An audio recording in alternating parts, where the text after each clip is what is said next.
Hello, everyone. Good evening. I am Vildan Tas. I am a general pediatrician. I practice in Arkansas Children's Hospital. Also, I'm an assistant professor in the University of Arkansas for Medical Sciences. And I teach pediatric residents, family medicine residents, medical students, and PA students. I am also director of the White Tulips Pre-Med and Med student mentorship program.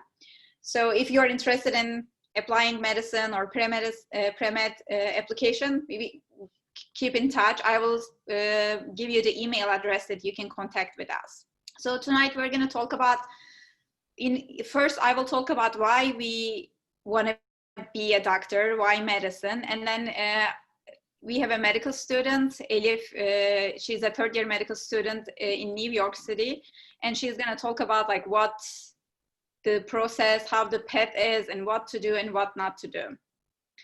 So why medicine? That's a question that if you're thinking about medicine, you need to ask yourself. And I'm going to talk about like what are the advantages and disadvantages of the medicine, and what are the personality types that may fit with medicine. So you may have an idea if you are a good fit for medicine or not after this presentation.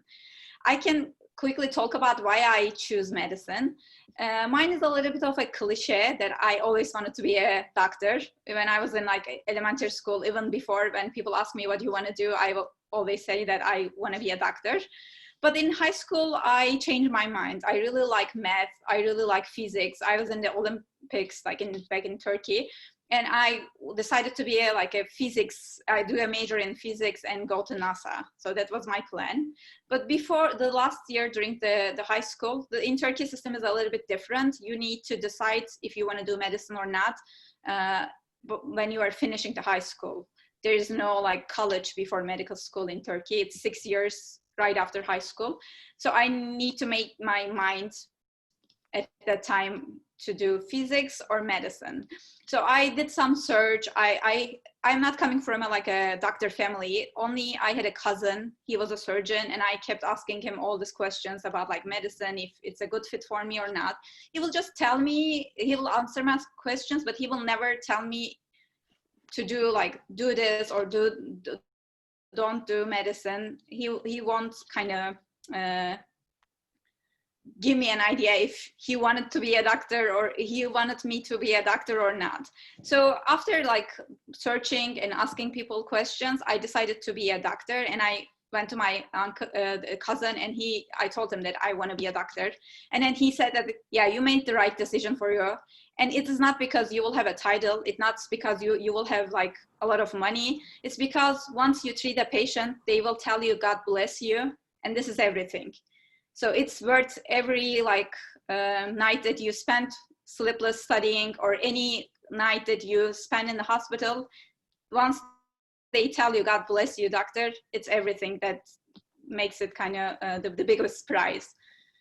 So that was my decision process. But I will kind of talk about the advantages first. So helping others in an incredibly significant way. Definitely, people are so vulnerable.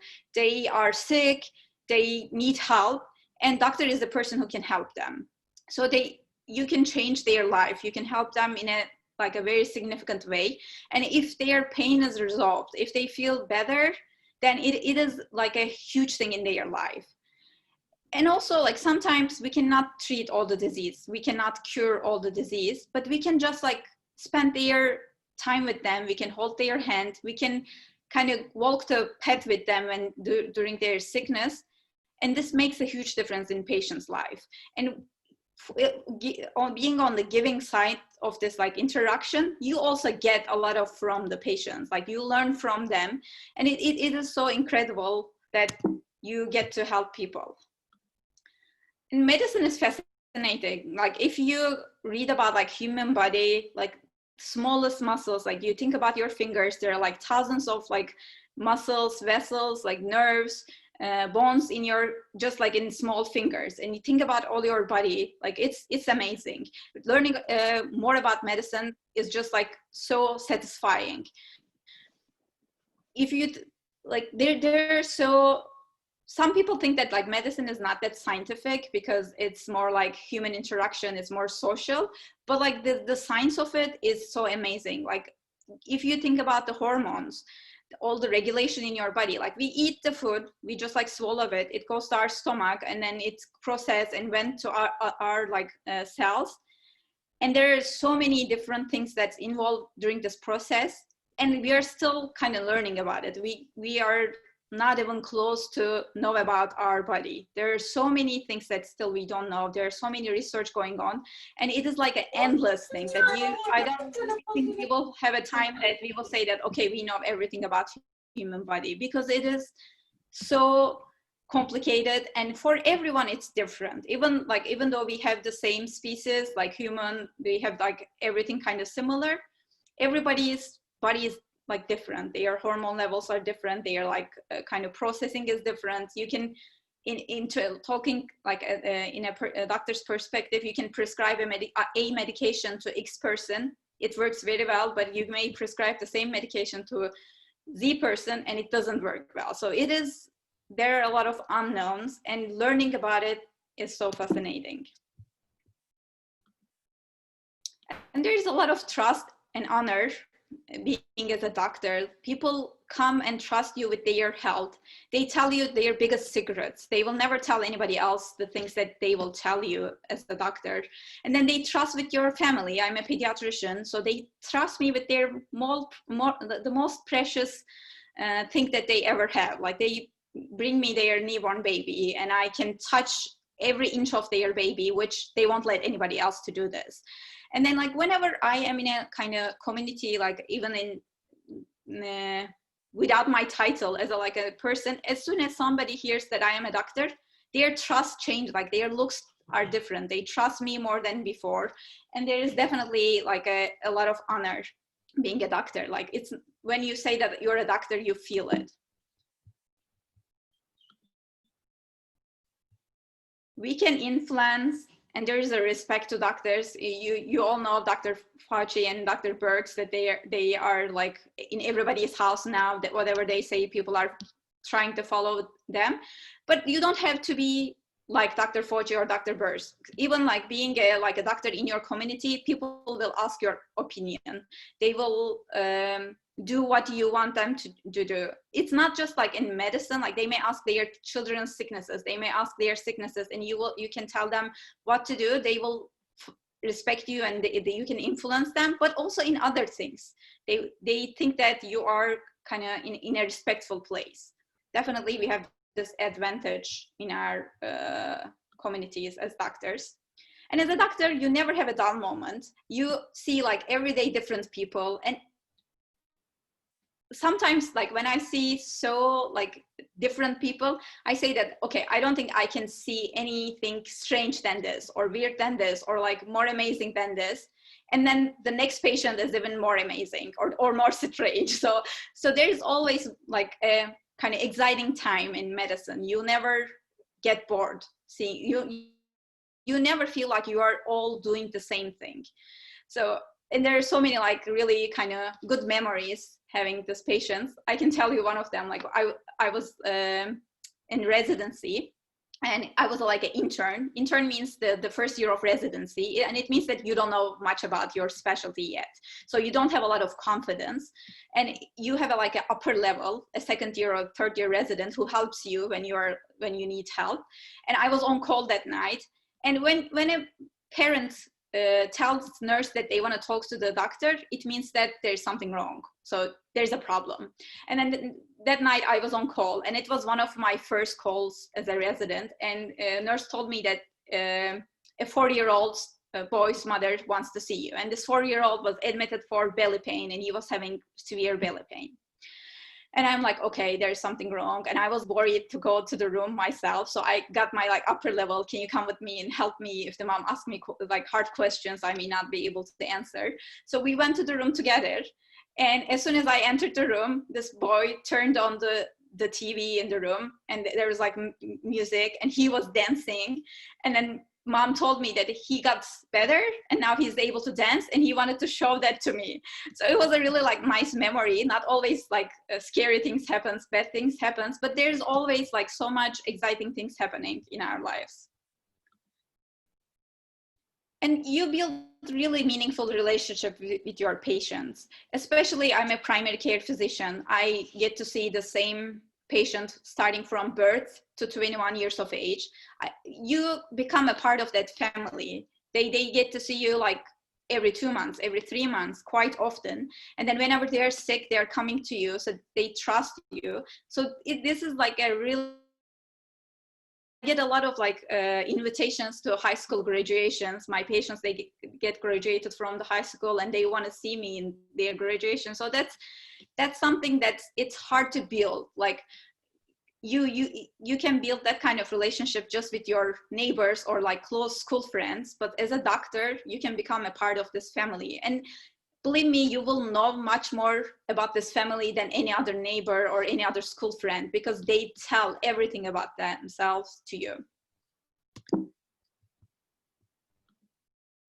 And then there's so many different opportunities in medicine. It is not just like, I'm a primary care physician, I like to see patients and I see patients in my office.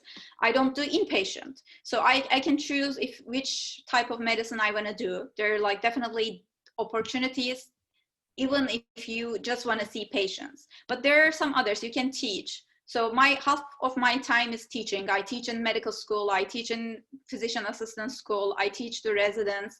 So if you want to be a teacher and also interested in medicine, that's a great path for you, because there are so many teaching opportunities. You can teach nurses, you can teach your other like doctors. So there are so many different opportunities. And then you can work for drug companies. You can like invent new drugs to treat disease. And also right now, all our focus is in this COVID vaccine, and and the people who are working for drug companies are producing this vaccines. So it's a part of like medicine. And then you can be a researcher. You can do research as a doctor. And usually the best research are not coming from the just researchers. It's coming from researcher doctors, because they know the human body very well, and they can kind of set up research in a way that's meaningful for treating disease. You can even become a lawyer, like a medical doctor. If they also have a degree in law, then they are like perfect fit for hospitals, because there are so many malpractice suits going on, and there's so many like legal stuff in medicine. So you can be like a doctor and a lawyer. You can choose this path. And then there's so much technology. Like, of course, you can become a radiologist, which is the clinical kind of more production part of it. You may create new imaging techniques or like new machines to kind of solve problems. Recently, we like the people started doing a lot of like 3D printing. They're like 3D printing the heart and like all other organs. And there's a lot of like technical part of it. So you can get like a major in a engineering major, and then you can go to medical school and you can combine this two. That will be great.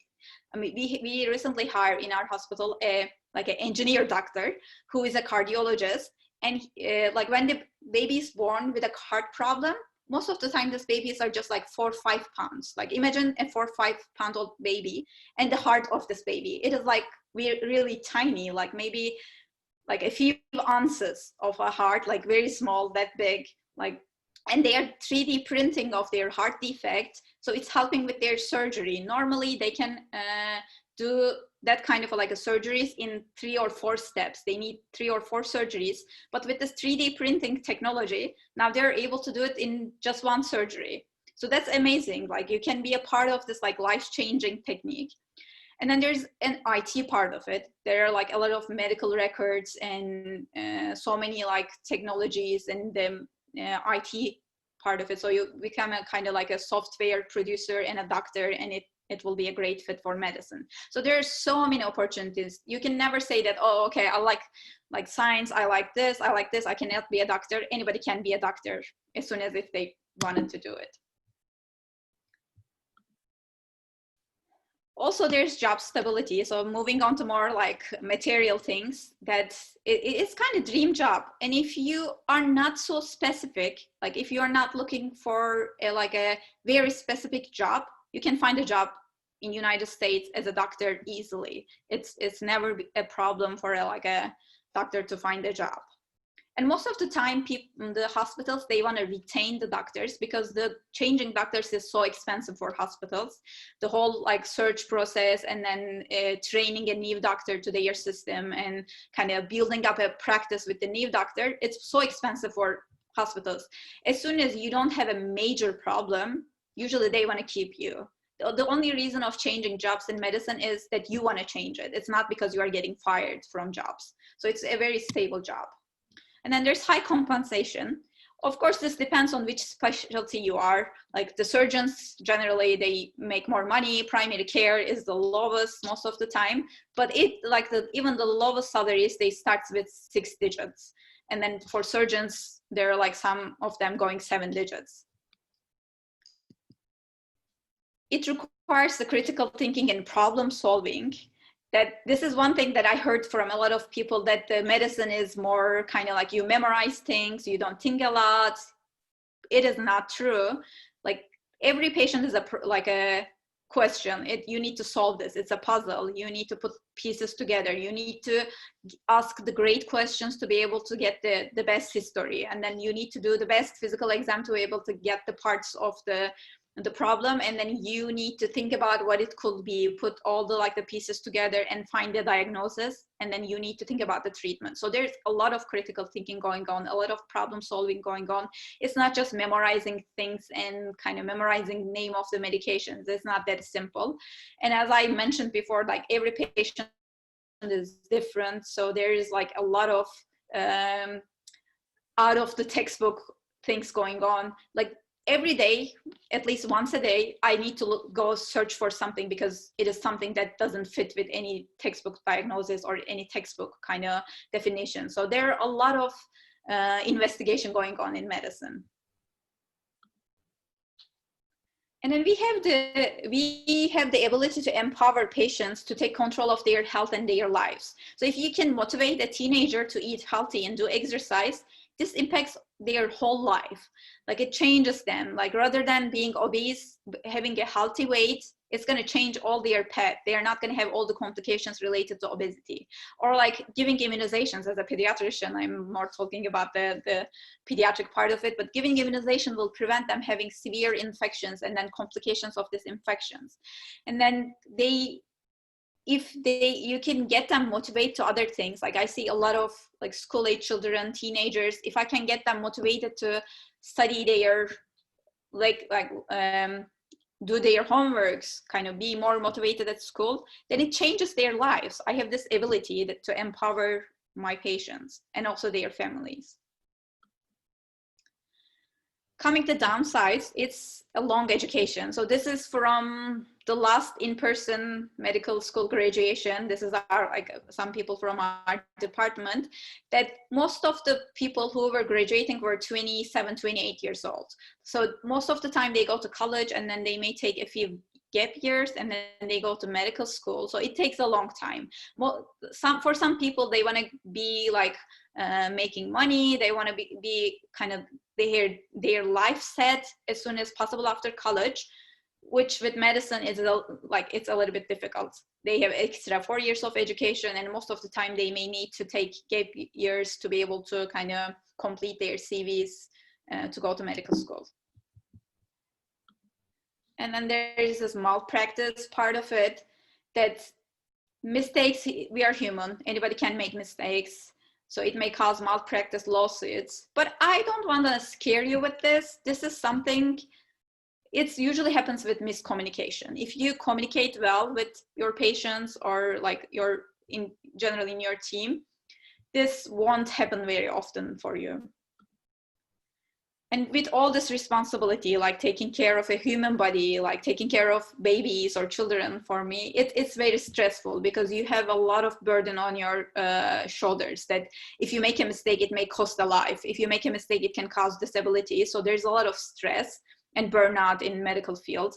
Being a doctor is the highest risk factor for, it's one of the highest, I don't want to say just highest, but like it's one of the highest professional specialty to commit suicide. But I think that this is not a problem for everyone, this burnout, because if you like what you are doing and if you really want to help people and solve their problem, and this is the main purpose of being a doctor, I think you don't get burnout. But if the only reason is to get a title, if only reason is to make more money, then you get burned out, because there's so many other things that, so many other responsibilities that may not worth just the money, that may not worth the title. But if your purpose is to help people, then it's definitely worth all the stress and kind of difficulties. Just talking a little bit about the pediatrics, since I'm a pediatrician, I will advertise my specialty. It's, I think, the most exciting area of medicine, because it involves the genetics, it involves the preventive medicine. As I mentioned, given can change their life. And there's a growing and changing body. So every time you see them, they are different. And it's so amazing to see this change. And it's the core of the adult life and health. Like anything that happens as a baby, it affects all their whole life. So you have the ability to kind of shape their life. And being a part of a children's life is amazing. They are always, they never fake. If they're sick, they're sick. If they're not sick, they will be jumping around, you will know it. And they love you, and they will bring you like they will bring you their pictures, or they may kind of make you special gifts. And this is so fun, like having a job that includes children. And you get to spend time with them, you play with them, definitely you examine them. And you see them sometimes when they're sick, but most of the time the kids are kind of healthy. So we are lucky, 95% of the children are healthy. And then you work with a family who likes to work with children. And it makes them more kind of nice. In general, among the medical specialties, pediatrics is the nicest. We are we have a good reputation among medical students that we are the nicest doctors that they work with. So it is a nice part of my job. And this is our email address, premed@ytulip.org and medstudent@ytulip.org. If you have any questions, if you want to apply to medical school, then you can contact us.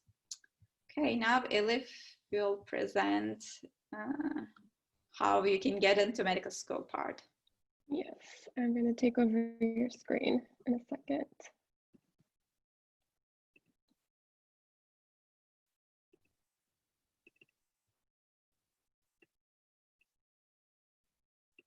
Okay.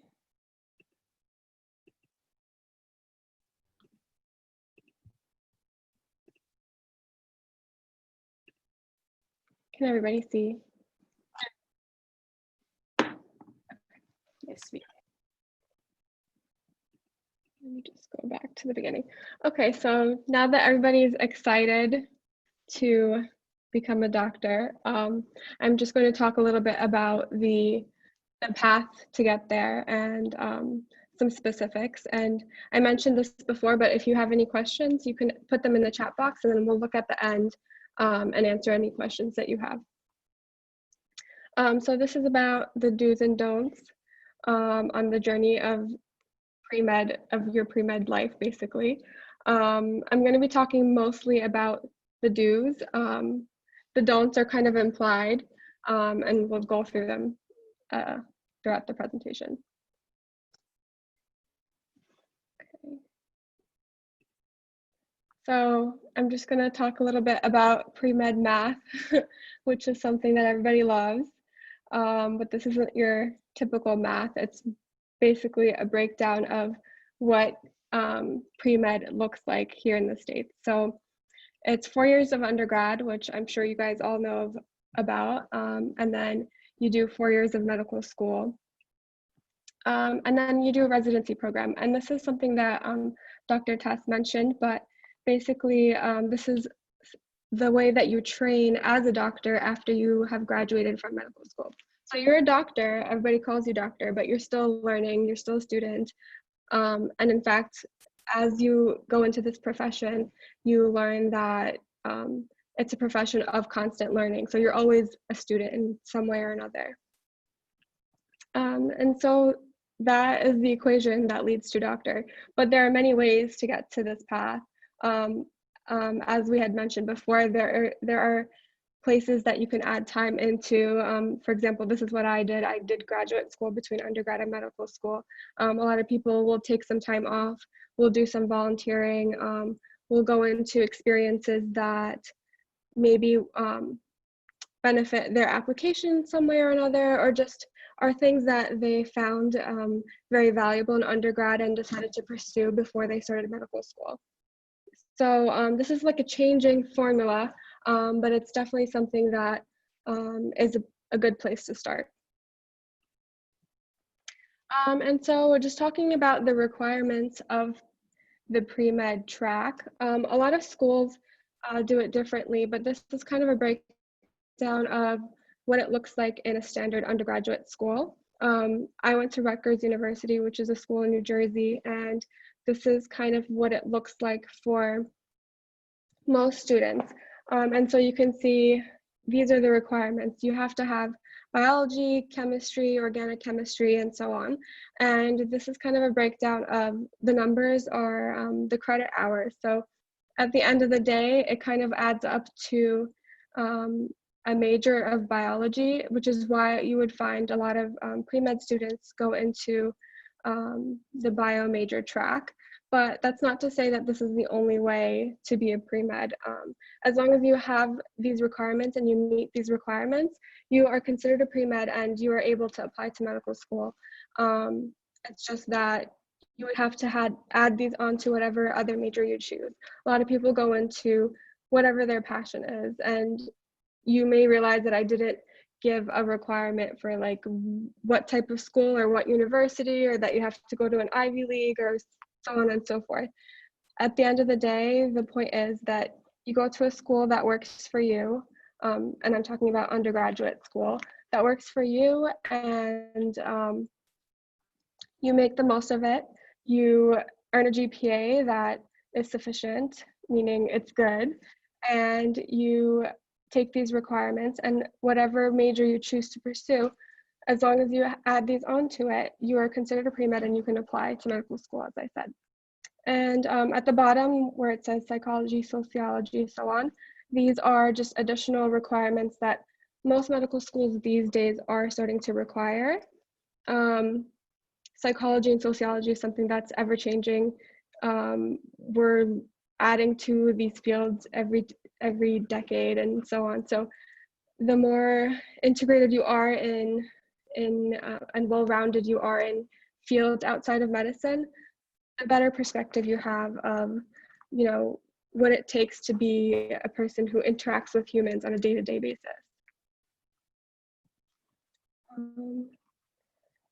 So in addition to the pre-med requirements, which are the course requirements, there are some other requirements that you need to meet in order to have an acceptance at the end of the day.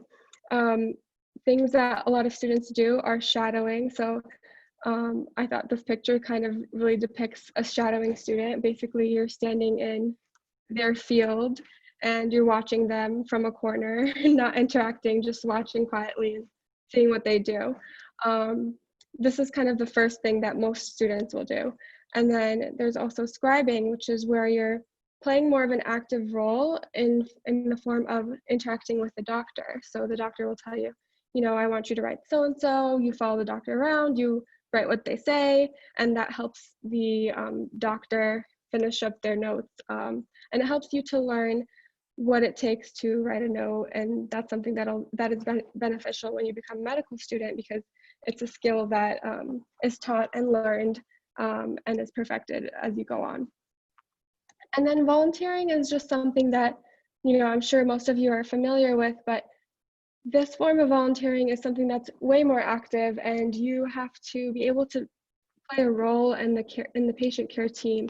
And what that means is that you're talking with the patient themselves, you are interacting with them, you're asking them questions, you're getting a sense of what it means to be a doctor. You're trying to understand whether or not this is what is meant for you. And the only way to do that is to interact with patients in a setting which is in the medical field. And they say that anything where you basically can smell the patient is close enough to be considered a volunteering activity. And so being at that level with the patient, interacting with them is definitely valuable and definitely something that you want to have on your record. So there are many ways that you can become a doctor and that you can become a medical student. So the two main ways you could become a doctor is pursuing an MD program or pursuing a DO program. And these are basically the same thing. They're both, I'm sorry, somebody has their mic on, I think. Okay, so you can basically attend a DO program or MD program to become a physician in the United States. And they're the same thing with the addition in the DO programs that you learn specific osteopathic manipulative medicine. And I am in a DO program, so that's something that I learned, and maybe something that if you're interested in, we could talk about at a future date. But at the end of the day, they're both physicians, and the way to get there to those medical schools can be varied. So the standard traditional way is to do the 4 years of undergrad, and then you take your MCAT, and then you apply, and you do 4 years of medical school. Another way you can go to medical school is by doing a 7-year program. That's where you apply as a high school student to a program, such as a BSMD or a BSDO, and you do 3 years of undergrad, and then you do 4 years of medical school. And these programs have some requirements where you need to take certain classes or maintain certain GPAs and meet with peers at certain time points and things like that. But it's definitely a good option to consider if you're somebody who is in high school and really wants to pursue this path and wants to save a year or two.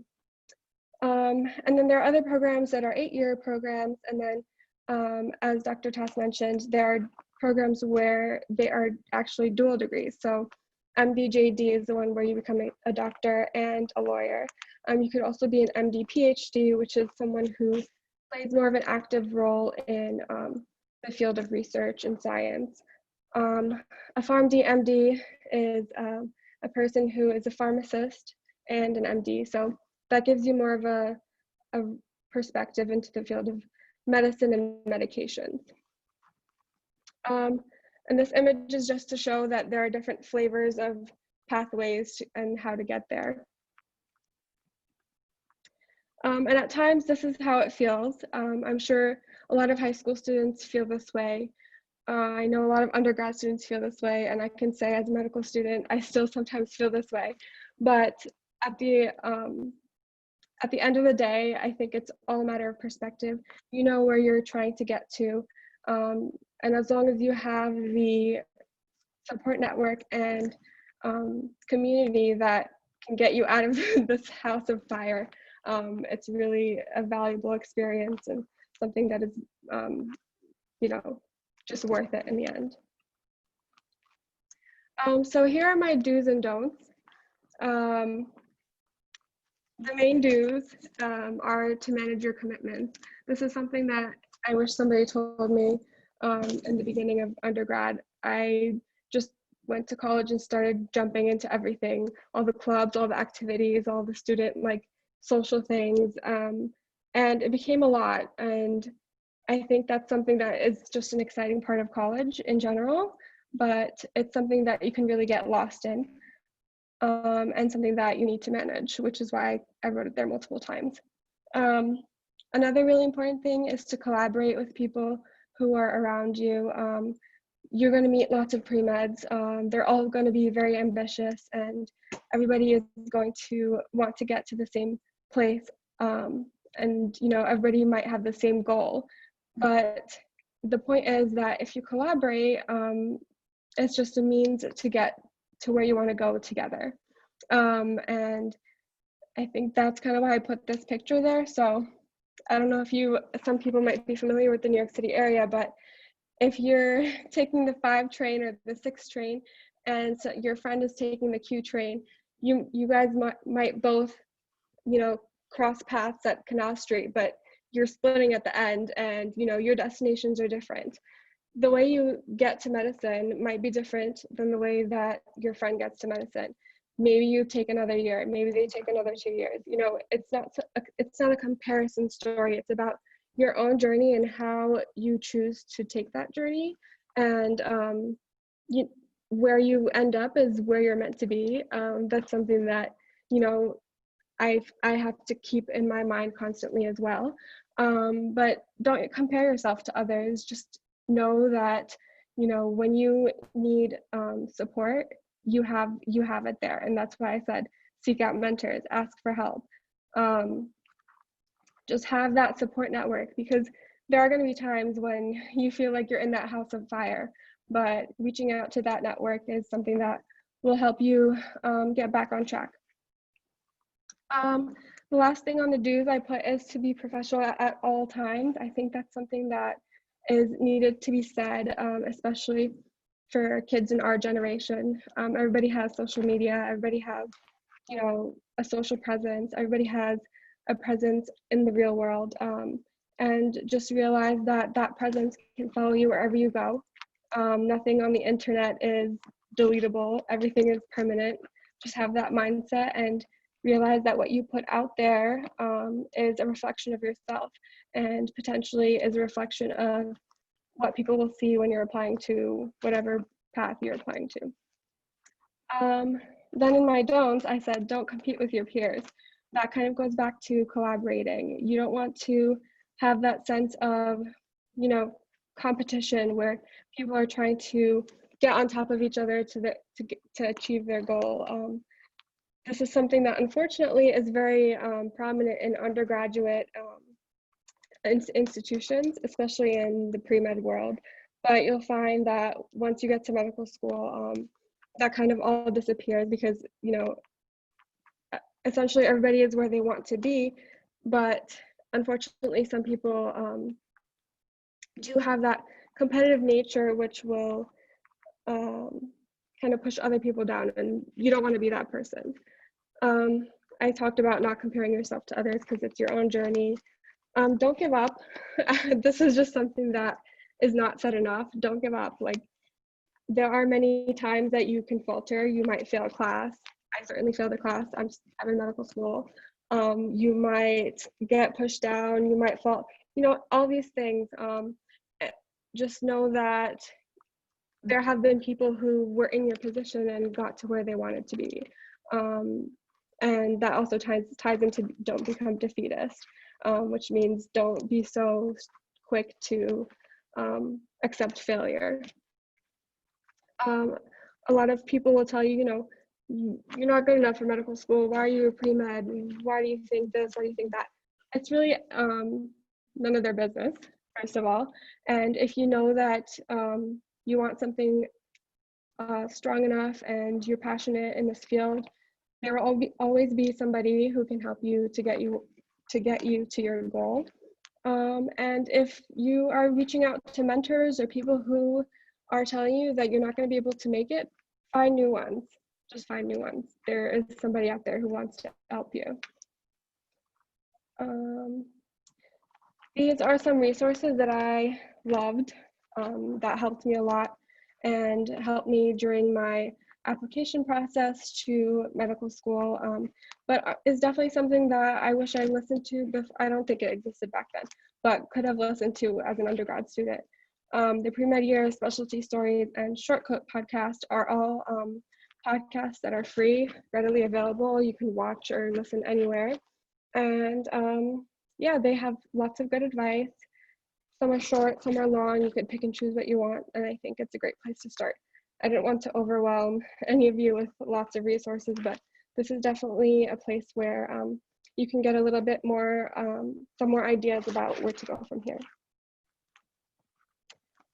And then this down here is my email, and we already wrote down the email for White Tulip in the chat box. So if you guys have any questions after this session, you can feel free to reach out to us there. And we can answer some questions in the chat box now as well. I'm going to stop this sharing. Okay. Vildanabla, are you able to see the questions as well? I can't hear you. You're on mute, I think. Sorry, I muted myself and I forgot. So there's a question about at what year of medical school does one interact with people and patients? I can answer this question. Like typically it's the third year of the medical school, but most of the medical schools are now implementing a kind of preceptorship in the first and second year that they can go and work with a doctor in their office or in like whatever their specialty in the hospital. So they get to see patients even in the first year of the medical school. So most of the schools are, I think they're now starting at the first year of the medical school. Okay, I see a question about asking about when do you decide what type of doctor you want to be? So I'm a third year medical student and I still don't know what type of doctor I want to be. I kind of have an idea, but you can go into medical school having an idea and then that might change. So essentially, you have to have an open mind, but if you have a passion, that's something that you can pursue and, you know, work on that track. You don't necessarily have to know it from the get-go. In addition to that, I think that person also asked if you determine in med school, do you take classes that has to do with that profession? No, everybody in medical school basically takes the same classes. Everybody does the same rotation. So what a rotation is basically, as a medical student, you go in and basically are a practice doctor. So you go and practice and you talk to the patients and you do that in the major field. And that gives you an idea of what type of doctor you want to be. And does it have to be 3 years of residency or can it be less? 3 years is actually the minimum. It can go up to 6 years if you want to be a neurosurgeon. So 3 years is the minimum. It can't be less than that. It will be 7 years to some programs or 7 years for neurosurgery. Yes, it's a very long path. But 3 years, also 3 to 4 years is general. Mm-hmm. If there's a question, is the 7-year program really worth it? I heard some people had problems with it.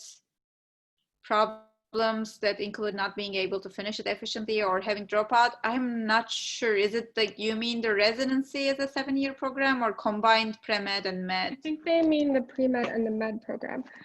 It depends on what program you go to. I'm not sure which specific program you're referring to, but I think it's definitely worth it. If you get accepted into one of those programs, it's essentially a one-way ticket to medical school if you can achieve those, you know, the GPA, the requirements that they tell you to do. It's an easier way to get in. Some schools don't even have you take the MCAT, so I think that's a good indication of, you know, that's a motivation factor for sure. But, you know, essentially it's up to the person. If you go in and you're able to perform well and meet the requirements, yes, I would say 7 years is definitely worth it. Which schools do you recommend? I'm not sure if that refers to undergraduate or the medical schools themselves, but in terms of undergrad, like I said, you could be in any undergrad school and go to any medical school from there. In terms of what schools for medical school that I recommend, it doesn't matter. You just have to go to a medical school, do well, figure out what you want, and you become a doctor.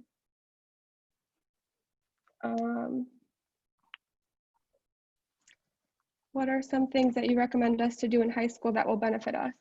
So things to do in high school, definitely reach out to people around you who are physicians.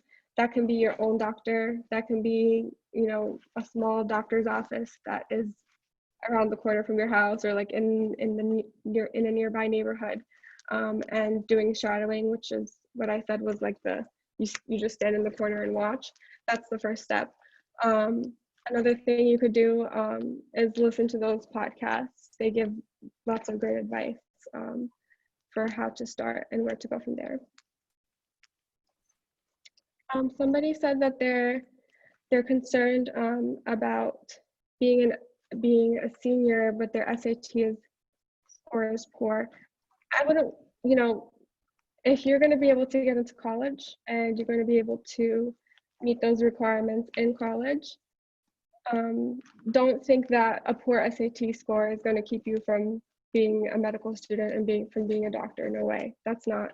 You're like at the very beginning of the race. You have, you know, a long way to go, yes, but you are not disqualified.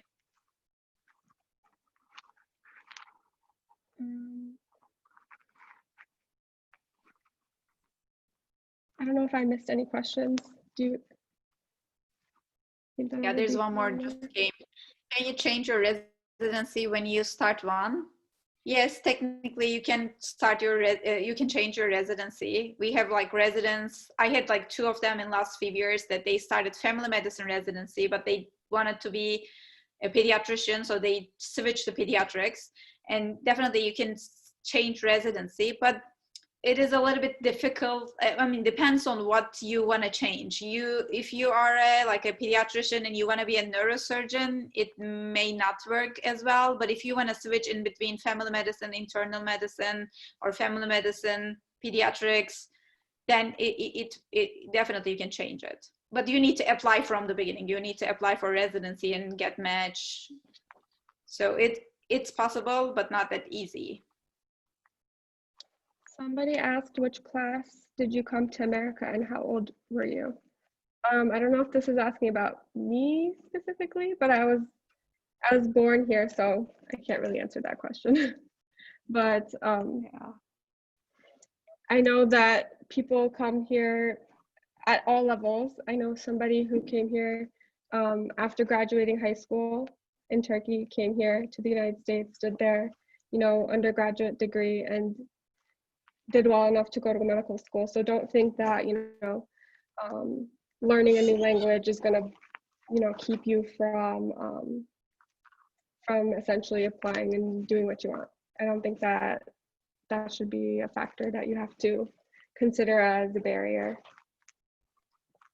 Someone said, is there such a thing as general medicine? So I guess the only way I could answer that is by saying that in terms of general medicine, 2 fields come to mind. Family medicine is something that sees a lot of general medicine, and so is internal medicine. So those 2 fields see a lot of different types of medical issues, medical diseases, things like that. I think somebody else had asked, oh yes, in high school, when do you start taking APs? That's a good question, because a lot of those pre-med requirements can actually be completed as a high school student. The way you do that is by taking APs. So let's say that you took AP biology and you got the score that your university accepts that as credit. So that would essentially take the place of the requirement that you had to take biology for. So you can either finish school early, or you can have that requirement as be considered as you know, a pass-fail. So if you have the credits, it's a pass, so it doesn't get factored into your GPA, which means that if you took hard classes, it's less likely to impact your GPA in undergrad, which is something they do take into consideration. When do you start making money? You start making money after you finish basic, not undergrad. After you finish medical school as a resident, but it's basically like it's a small salary. It's kind of like we appreciate you being here type of salary. It's enough to get you by, but it's not the doctor salary that everybody thinks it is. Once you finish your residency, that's when you start making a doctor salary. What do you think about studying abroad in Europe or the Middle East? I'm not sure exactly what you're referring to in terms of medicine. You know, studying medicine abroad is something that people do. They will go to medical school in a different country. But then once they graduate medical school, in order to practice as a physician in the United States, they would have to apply to residency as an international student. And that is something that makes it difficult to gain acceptance into residency programs. And then we can talk more about that. Yeah. Like being an US graduate is always like puts you ahead of the other international graduates, but it's possible. I have a lot of friends who were born here, like grown up here, and then they went to Pakistan or India, went to medical school, and then came back. But like your application will be limited to the programs who accept international medical graduates. Some schools, they don't even accept any international medical graduates. And then their criteria is different. You need to get higher USMLE scores, which is like a exam that you need to take regardless you are like an American graduate or international graduate. But an American graduate can have like a 220 and enter the same residency, but you have to have 250 to be able to enter the same residency. So it makes things a little bit harder, but it's possible. There are a lot of people who are doing it. Definitely it's cost effective. Like it costs less going to medical school in Middle East because it's almost free over there. Yes, and that was another question. What is the average cost? In terms of cost for school, if you were to add up all of those costs, you have to take into consideration, did you go to a state school in undergrad? Did you go to a private school in undergrad? Did you go to community college in undergrad? You know, the loans from those plus medical school, you can't pay it out of pocket. You have to be taking loans. And the average is around $200,000 for medical schools. But it's something that you take out your loan, and then once you finish school, you pay as you go along, and you do make enough money to pay that in the end. So it shouldn't be something that is like a major barrier if you're okay with taking out the loans. Which college would you recommend for dentistry or orthodontist? So I'm not really familiar with the dental pathway, because I do know that a lot of pre-meds do go on to apply to dental school, and many of the prerequisites are the same. But I think essentially the answer is the same.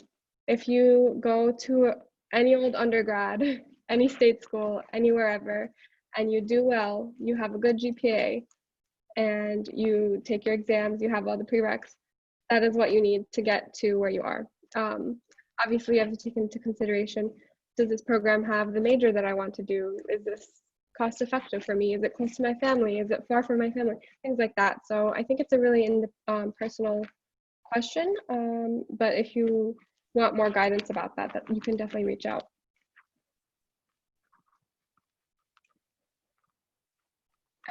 Somebody asked if the MCAT is as hard as they say it is.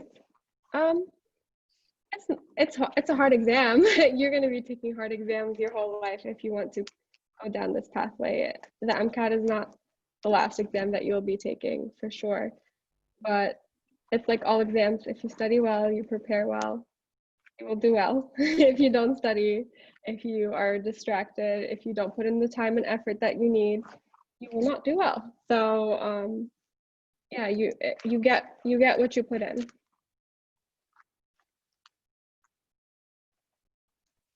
Yeah, and as a doctor, if you want to be a doctor, you need to get used to taking exams because it never ends. I'm a pediatrician, and every 5 years I need to take a board exam to be able to maintain my certificate. Otherwise, I cannot practice. So it's like starting from pre-med, MCAT, USMLEs, and then your board exam. So you're going to always take exams. Does the ranking of the undergrad university matter for getting into a good medical school? No, not at all. Not at all. The ranking of your undergraduate school is not what determines whether you get into a good medical school or not.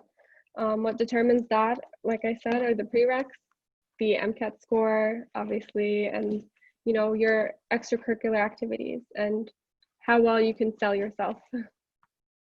So, you know, the ranking doesn't matter. Actually, and sometimes going to a really good, like a kind of highly ranked undergraduate may affect you. I mean, it may be like a negative for you because your GPA cannot be as high as the other like community colleges, and it may affect you. Like I know a few people who went to Rice. It's like a great undergraduate in Texas, Houston, and they were rejected from the medical schools because of their GPAs. And then the other people who went to not that highly ranked colleges, that they were accepted to medical school. So it's really your GPA and your performance doing the pre-med is more important than where you went. I had a private question. How was the work hours affected your relationships and happiness? So the good thing about like being a doctor is like definitely during the medical school you need to work hard, and then the residency you need to work hard, but after residency you can decide how much you want to work. It's really like if you want to make less money and work less, yeah, definitely you can do that. It's really up to you. You can build your own practice. You can decide which days you want to work, which days you don't want to work. So you have control in your like work hours.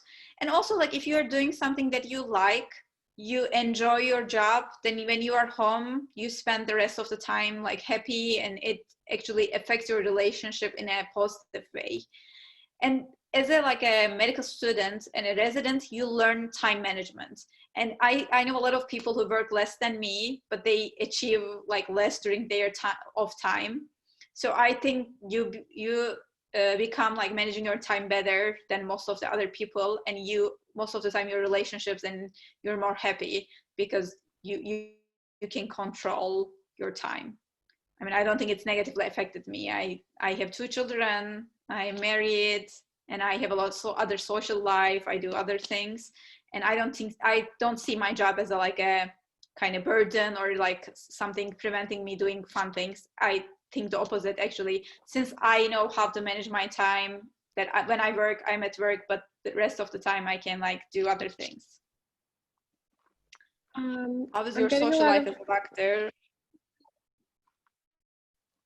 I'm getting a lot of private questions about the pathway. So somebody asked, what is the prereq? So those are the classes that you need to take in order to apply to medical school.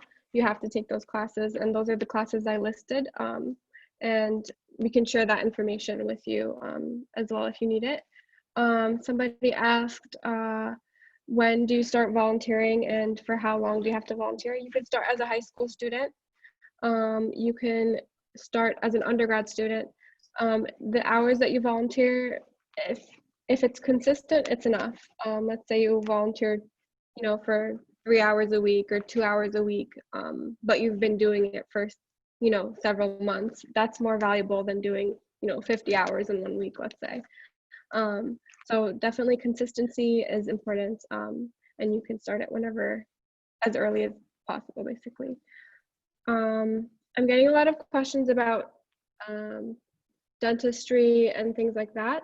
I don't know specifically a lot about the dentistry pathway.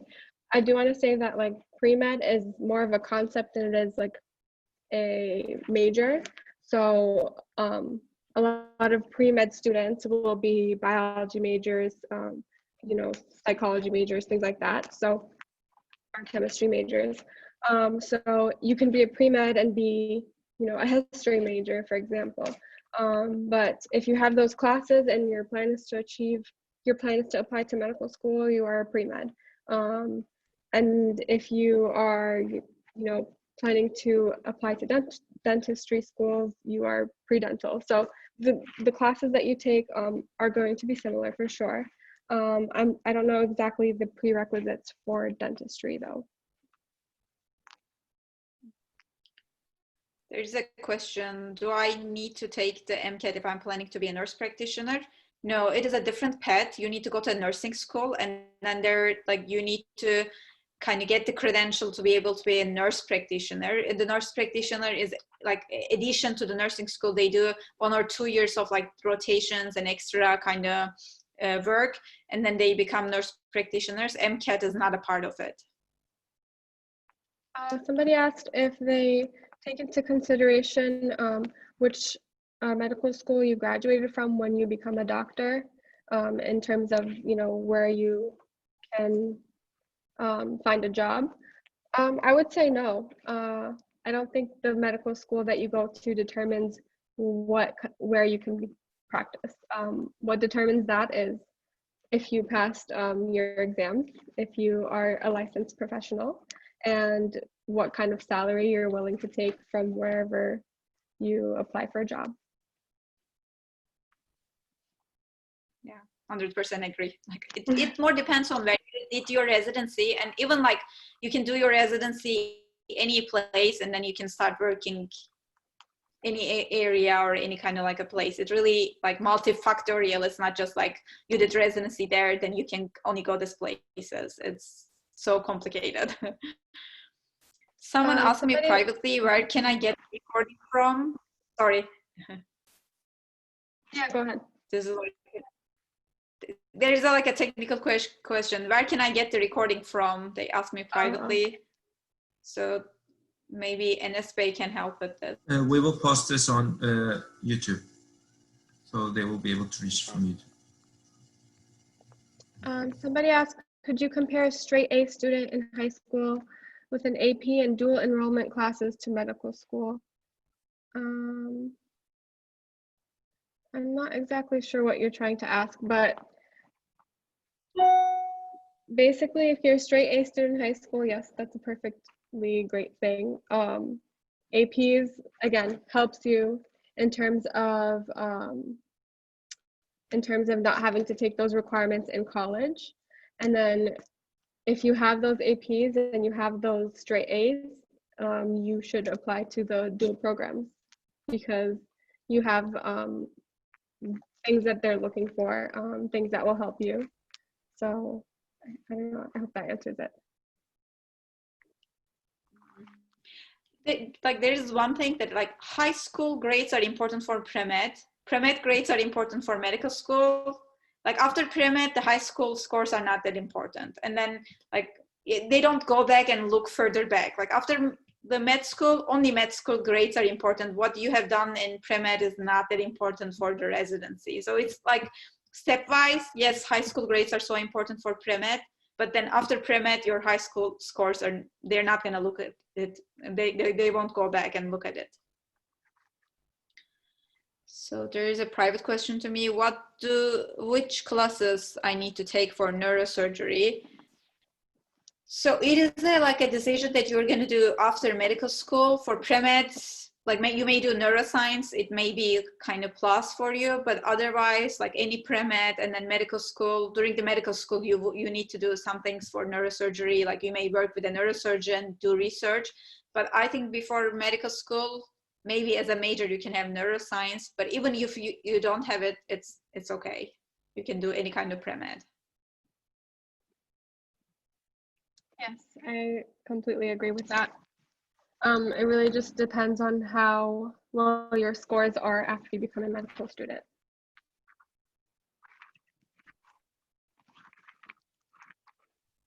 We can continue to answer questions if that works for everybody else who wants to stay, but you can also reach out to us in the contact information we provided as well.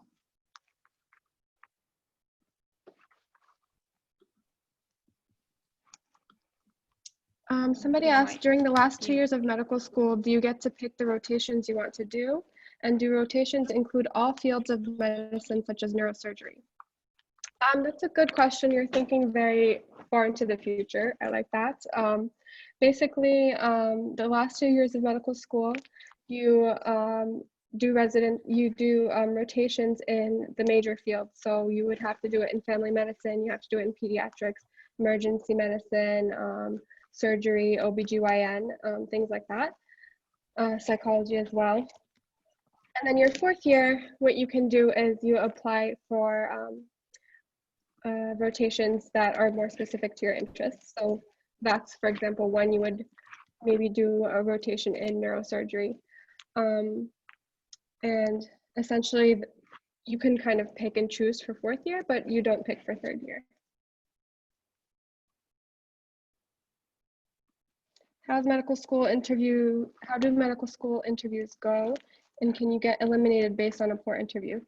Yes, definitely. I think that talking to people, how you interact with people is very important in this field. You have to be able to, you know, put your ideas across and have people understand it in a way where they're not offended and they're not hurt. And you have to talk like you're speaking with patients in a respectful manner. And that's something that people pay attention to very early on in your career. So I'm sure people do get rejected due to poor interviewing, but it's a skill like any other thing in medicine, and it's something that you can practice. And if you have the right resources, you can master that skill. So as long as you practice and you're able to speak and get your ideas across, and you have everything else that you need to get to be there, then I don't think you need to worry about it very much.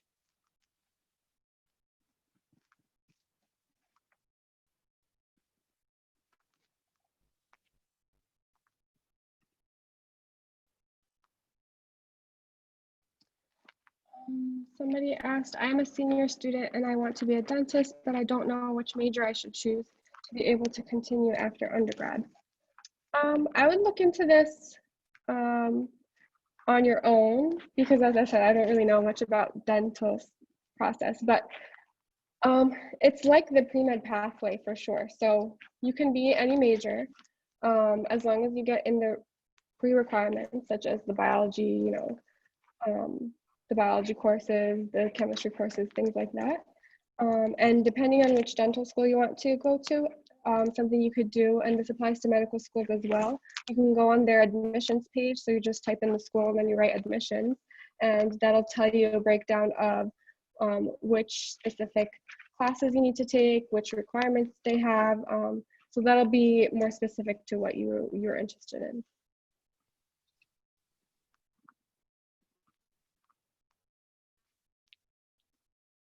Guys, we can have a few last questions, and we can finish like 8:10 or 8:15.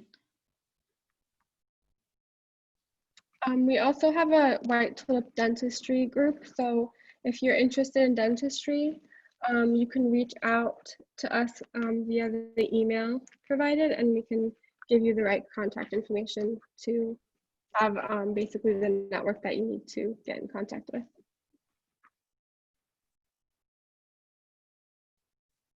If you don't get a really good score on step 1, can you make it up by doing very well in step 2 and 3? Yeah. I don't know. I'm just in the beginning of this process, so I can't really say for sure. It depends on what specific field you're interested in. But I don't think anything in medicine is like clear cut, you know, you're banned from ever being like a medical or a doctor or whatever. So, I mean, there's always room for improvement, and if you show that improvement, I'm sure someone will appreciate that, and you can apply to the field that you're interested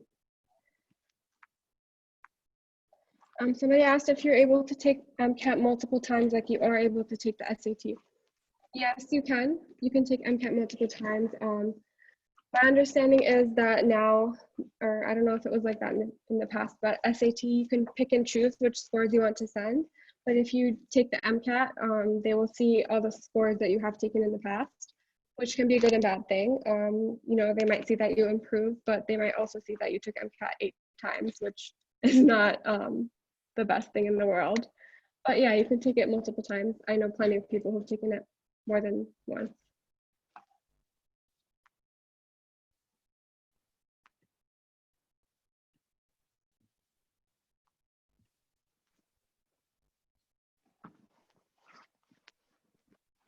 I'm not seeing any new questions. If we skipped your question, you could type it again, and we'll try to get to it in this last 5 minutes.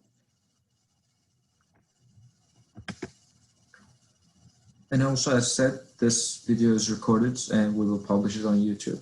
So if no one else have questions, we can finish it, or we can wait until for Eastern time, 9:15, and then finish at 10. It's according to our listeners. Somebody asked, how is med school mentally and emotionally, and is it a lot of stress? Mentally and emotionally, it can be like that burning house on fire sometimes. But, you know, I feel like I've said this a lot of times and I really do mean it, but if you have a good support network, if you have people there who are collaborating with you and working with you and helping you out and supporting you and, you know, boosting you when you feel down, emotionally and mentally, it can be, you know, the biggest boost. So you just have to build that, you know, support network from the beginning. Don't wait to build it later. Just work as you go to build that up, because at times that can be your biggest resource. Yeah. One thing Edith mentioned in her presentation, not to compare yourself with peers. If you go to medical school or any kind of like a school that you need to study, don't compare with your others. Like you may see everybody like doing fun things, but you have to study. If you compare, you may feel kind of depressed, but otherwise, like what other useful way are you going to use your time? Like I think studying or like learning human body or like kind of working for your dream job or whatever, like I think it's the most useful way of using your time. And what else would you do like differently if you have the time? Are you going to waste it? I think this is a question that you can ask yourself and decide, does it worth spending that time studying, or you want to do something more useful? To me, it was studying was the most useful thing. I think that's something that I didn't hear enough of when I was in undergrad, because I always wanted to have fun and do social things and, you know, hang out with my friends. And yeah, if I could go back, would I study more? Yes. The answer is yes. And that's something that, you know, you'll always remember and think about, you know, if I had put in more effort before, if I had put in more effort 2 years ago, if I had, you know, and so on. So definitely put in the effort now, because you don't want to be in that position 2 years, 4 years down the line thinking, you know, I wish I had studied better. I wish I had studied more. Because essentially it's a pathway that you're going to be on, and the results are, you know, come from what you put into it. And yeah, I would just take that into consideration. What's the best motivation you had or did to not quit or drop out of medical school? Thankfully, I never had the thought process of dropping out of medical school. I feel like if I started, if I put myself in that position, I might have gone down a hole. But I think just being motivated by the people around me, you know, we said don't compare yourself to others, but let other people's excitement for this field bring you up. Let other people's, you know, dedication and work inspire you. Let that be not a source of comparison, but more a source of, you know, growth. You know, you want to grow with these people, you want to achieve things with these people, and the more you do it together, the more it is beneficial for everybody. So I feel like the best source of motivation is definitely your peers. The second greatest source of motivation is your future patients. If you think about, you know, the actions that you take and how that will affect the people that you will be seeing in the future, I feel like that's the best kind of motivation for sure.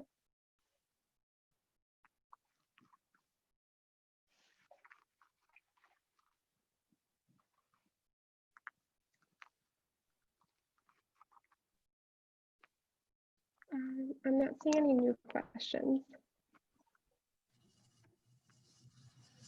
It's 9:14, I guess. Thank you, Dr. Tuss and Mr. Zeller, for this amazing presentation and the question answering. And if there's no more questions, I believe we can end it right here. Yeah, everybody, thank you for It was my joining us. pleasure. Thank you. Have a good night. Good night.